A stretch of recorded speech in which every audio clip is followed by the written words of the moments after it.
I'll tell you a very quick story. This is a story I've never told before. When I was, how old was I? 23? When I was 23, I was dating a ballerina. She was the prima ballerina of the Cambridge Ballet School in England. And I had no money. I was a fighter, but I was coming up. I didn't really have any money. And she lived far away, like an hour and a half away, but she used to come see me, and we were good for like a year and a half. I loved this girl, yeah? And she finished ballet school. She started dancing in clubs in London. She couldn't get any ballet work. Surprise, surprise. Who fucking wants ballet work, right? So she ends up doing like dancing and not stripping, but like dancing in the club, you know. Da-da. So now she's around all the London money every day. She's out dancing all the time. She's up late every night. She doesn't want to drive an hour and a half to come see me. None of this shit. So we're kind of falling apart a little bit. And she ended up talking to someone famous, David Hay. I don't know who he is. He's a boxer. So David Hay starts texting this bitch, right? Back and forth to that.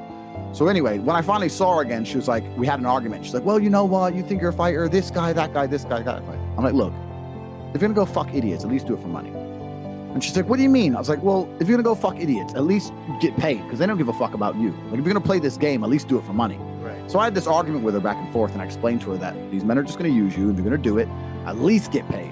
And when she left the house, Tristan said, why are you telling her to fuck other dudes? I'm like, no, I'm just understanding that in my chess position, I've lost this game. Right. The game is done now. Just sooner or later, she's out. All we do is argue. She's in the club every night.